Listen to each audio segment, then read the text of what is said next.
A continuació, l'Anaïs Toses, cap de projectes d'Obertament, parlarà sobre la lluita contra l'estigma en salut mental.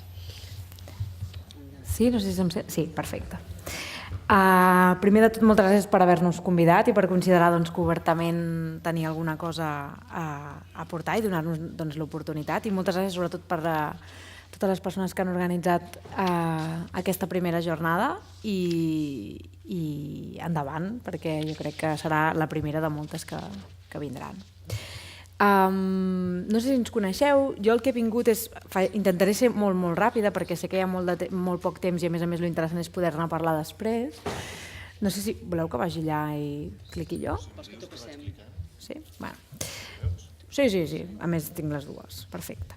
Doncs intentaré explicar-vos una mica què és el que som nosaltres, que jo crec que és una cosa que el que ens dediquem és a la lluita contra l'estigma i la discriminació, en aquest cas en salut mental, però que és una cosa que molts de vosaltres ja heu anat parlant en certa manera, de manera una mica lateral i tangencial.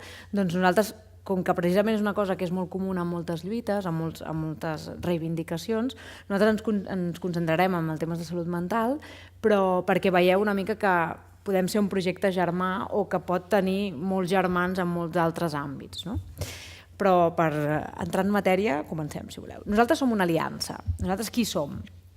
Obertament és una aliança que va néixer fa uns 6 anys, que és una aliança on per primera vegada es va posar d'acord tot el sector de la salut mental de Catalunya, que no és poc, perquè es van posar d'acord el que són els proveïdors de serveis, es van posar d'acord el que són les associacions de familiars i persones afectades, en aquest cas Salut Mental Catalunya, que és una mica també qui dona en part també força en aquestes jornades, i en aquell moment no existia, però ara mateix sí que ens constitueix, que és la Federació d'Entitats de Salut Mental en Primera Persona, és a dir, la Federació Veus. És molt important per nosaltres perquè per primera vegada tot el sector, que a més podeu imaginar-vos que hi ha visions diferents i a vegades una mica contraposades, al final una cosa és el professional sanitari, l'altra és la primera persona i l'altra és el seu entorn familiar. Podeu imaginar-vos ja que hi ha interessos de vegades contraposats. Sí que per primera vegada es van posar d'acord amb una cosa, que és que l'estigma, i quan diem l'estigma, que és una paraula, jo sempre ho dic a la feina, que és una paraula molt lletja i que hem de buscar-ne una més maca, perquè realment estigma és una cosa que jo crec que la gent no acaba d'allò, que al final no deixen de ser prejudicis, idees preconcebudes, imatges que tenim sobre les persones, en aquest cas, que pateixen o patim un problema de salut mental, doncs es posen d'acord en que aquesta és una de les barreres comunes i principals per al procés de recuperació de les persones. D'acord? A més, nosaltres formem part, i això ho faig molt ràpid, formem part d'una aliança. Ho faig molt ràpid, però és interessant dir-ho, d'una aliança a nivell mundial, perquè si bé nosaltres som pioneres, sobretot al sud d'Europa, a l'estat espanyol i, per suposat, aquí a Catalunya, en temes de lluites contra l'estigma, a nivell mundial ja fa dècades que estan treballant en aquests aspectes, dintre dels mateixos departaments de salut, etc., sobretot en el món anglosaxó. Ja podem continuar. Però quina és la nostra raó de ser, No entraré en totes aquestes dades perquè al final és una cosa que les podeu anar llegint si voleu, però sí que vull fer una mica d'accent amb el que és què és o per què ens estem movent en temes de discriminació per raons de salut mental. A la dreta trobareu tot de dades que hem extret d'un estudi que vam fer l'any passat, que és sobre l'estigma en salut mental a Catalunya. Per primera vegada vam fer un estudi per conèixer quina era la percepció, la vivència de les persones que hem patit o que patim un problema de salut mental al llarg de la vida en relació a aquesta discriminació que patim. I a la dreta, a l'esquerra, totes les dades que teníem arrel de l'enquesta de salut de Catalunya, que nosaltres introduïm uns quants ítems per conèixer una mica quina és la visió que té la població catalana sobre les persones que tenen un problema de salut mental, la seva intenció de relació i de conducta, etc. I aquí teniu com dues cares d'una moneda. Per una banda, què pensa la gent, què pensem les persones sobre les persones que tenen un problema de salut mental i com viuen les persones que tenen un problema de salut mental aquests pensaments. Jo només vull destacar-ne dos, perquè veieu que és una cosa bastant seriosa i per la qual per això hem nascut, no per dir d'alguna manera, que és aquest 17% dels catalans que no donaria cap responsabilitat a una persona amb problemes de salut mental, que si li sumem el 34% restant que no sap o no respon, ens queda un percentatge bastant alt de la població catalana que no li donaria cap responsabilitat a una persona que ha patit un problema de salut mental, cosa que és molt seriosa. I l'última de totes, que és aquest 29%, que és que gairebé un 30% de les persones pensen que les persones que tenen un problema de salut mental és perquè tenen un problema d'autodisciplina. Per tant, culpabilitzem a les persones i per tant les aïllem. I per l'altra banda, una mica, això és el que pensem tots, això és població general, és a dir, a totes nosaltres, la mitja, pensaríem això, per dir d'alguna manera. I l'altra és la vivència de les persones que han tingut o tenen un problema de salut mental.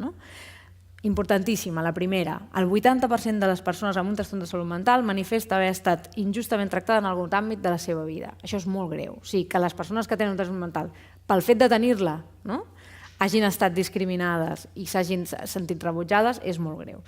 Però és que, a més, el 89% d'aquestes persones han deixat de fer coses a la seva vida, el 89%, han deixat de fer coses a la seva vida, coses en general vol dir des d'anar a fer un cafè, anar a donar un vol, a vegades treballar o de vegades tenir criatures, doncs perquè la resta de la societat li estava dient tota l'estona que no era capaç o que, com ja hem dit, no li donaríem cap responsabilitat.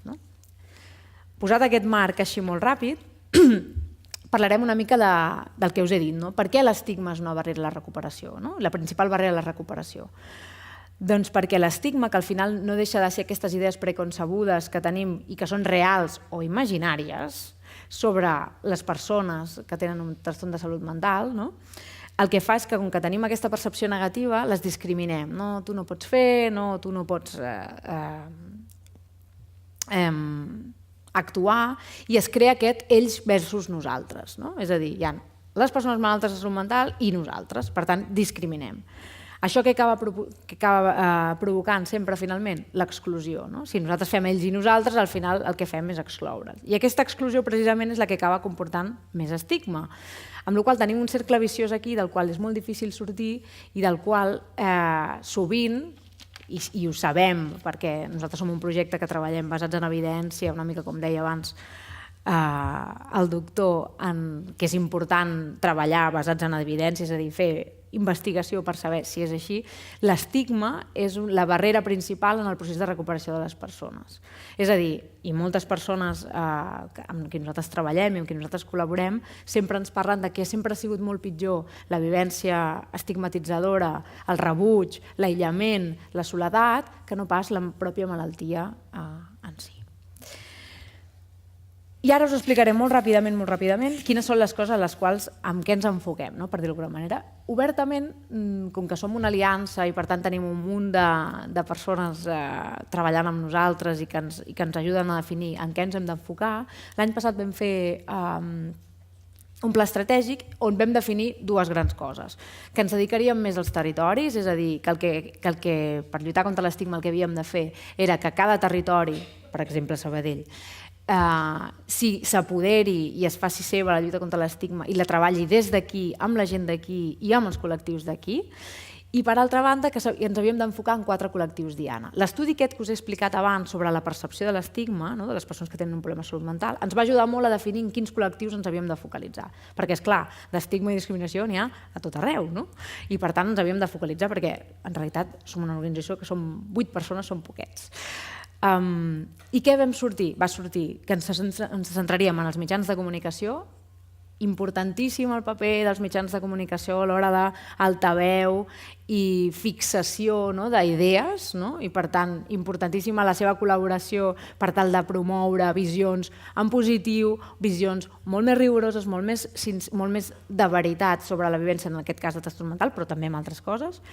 Àmbit educatiu, importantíssim, el futur, vull dir, hem d'atacar el tema de l'estigma de salut mental des que comença, des que comencen aquestes primeres malestars en els joves, però també des d'aquestes idees preconcebudes en els joves. L'àmbit sanitari, i per això també estem aquí, després faré una mica d'esment en concret del projecte sanitari que estem intentant engegar, i l'àmbit laboral. Una d'altres grans fonts de discriminació i d'estigma és en l'àmbit laboral, en temes de salut mental. I per tant ens vam centrar una mica en aquestes. Què fem en realitat nosaltres? Doncs una mica el que ja us he explicat. Nosaltres posem a l'agenda pública la realitat de conviure amb un trastorn de salut mental, fem campanyes de comunicació, que després no sé si ens heu vist alguna vegada, però som aquests del topo groc i hem fet algun... Després, si voleu, podeu veure alguna cosa. Fomentem l'activisme en primera persona i una mica m'ha agradat molt el tema del pacient expert, amb qui nosaltres ja coneixíem, diguéssim, la iniciativa, perquè al final és això.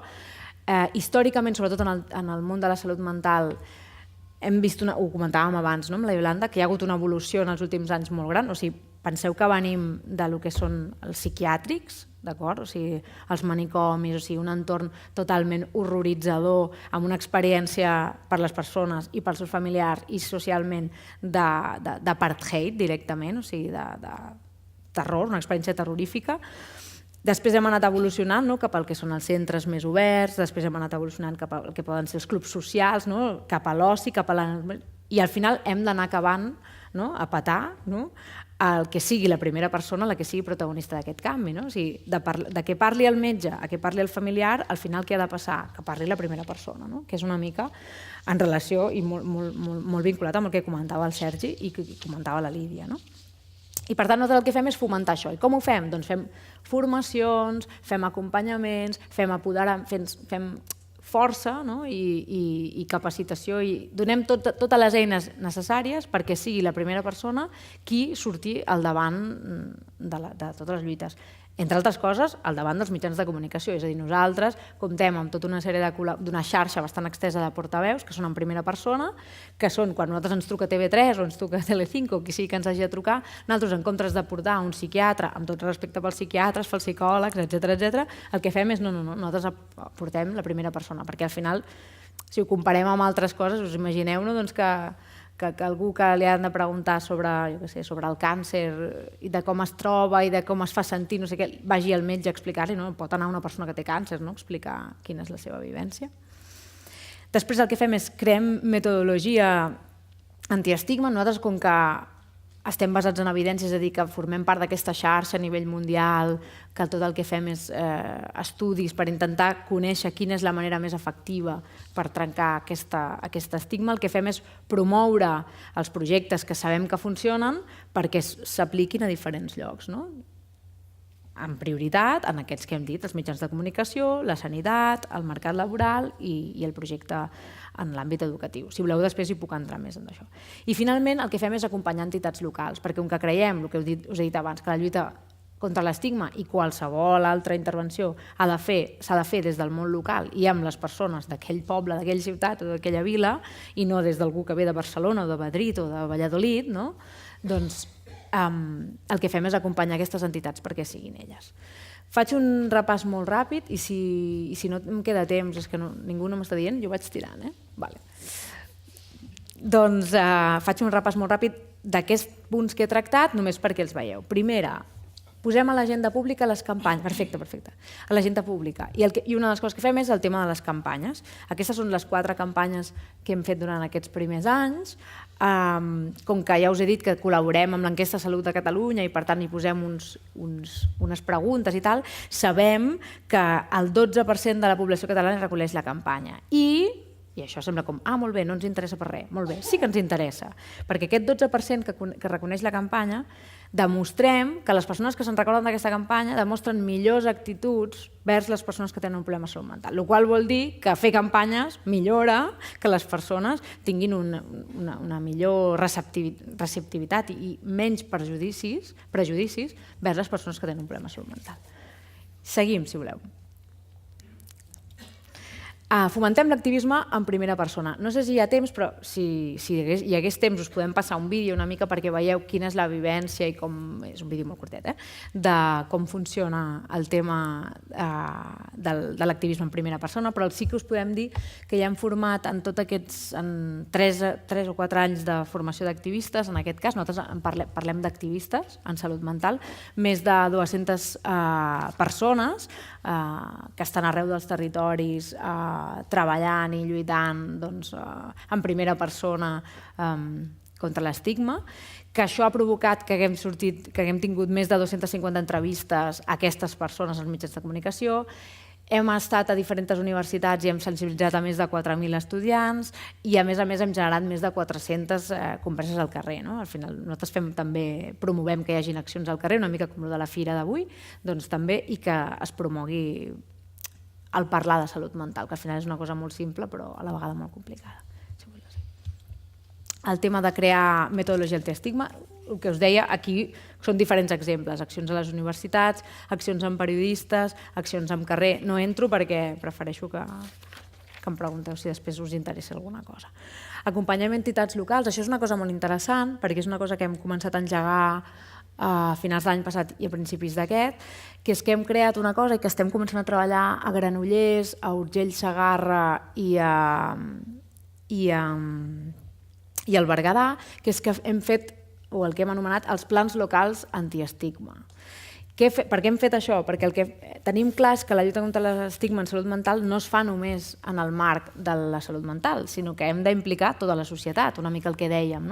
Llavors ens hem inventat aquesta fórmula per fer seure, moltes vegades des de les taules de salut mental, que ja sabeu que ja són un puntal important en els territoris on s'hi ajunta diferents actors, doncs que es defineixi el tema de l'estigma com una cosa prioritària i que es facin accions. I crec que és una cosa bastant interessant.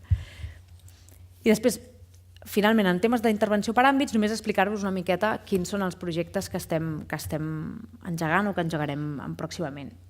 En l'àmbit del projecte educatiu, que és una cosa que sempre ens pregunten, estem molt orgulloses perquè hem desenvolupat fa un parell d'anys un projecte que es diu WhatsApp, com vas de salut mental, que és un projecte dirigit a nois i noies de 14 anys i que es fa als instituts de Catalunya. És un projecte que hem desenvolupat juntament amb el Departament d'Ensenyament i que, com que fem avaluació, etcètera, hem demostrat a més que funciona.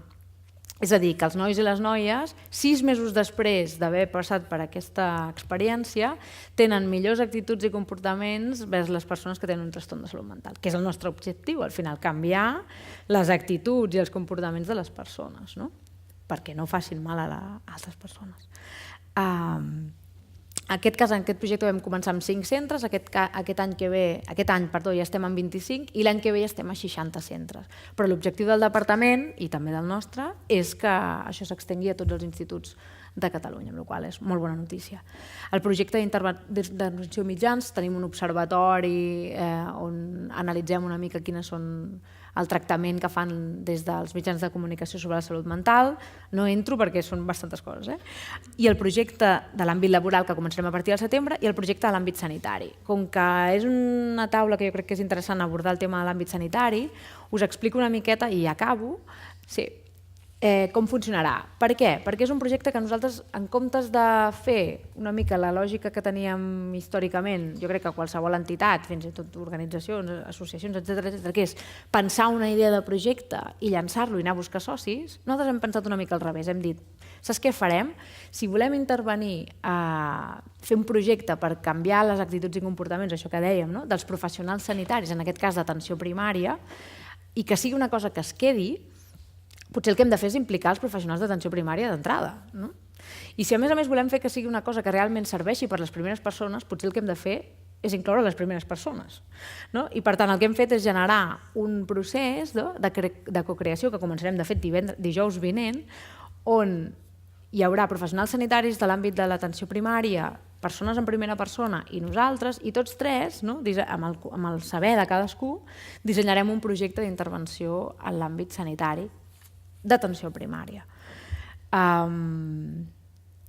Evidentment, tot això està avalat, tindrà una mesa institucional on estarà el Departament de Salut, on ja està, de fet, són ells qui ens han designat els professionals del Departament de Salut, l'ICS, però també l'AIFIC i la CAMFIC, que són les dues associacions de professionals de l'àmbit d'atenció primària, metges i infermeres, i amb tots ells serem qui dissenyarem aquest projecte. Ja no m'allargo més, crec que m'he allargat molt. Moltes gràcies i gràcies per haver-nos convidat.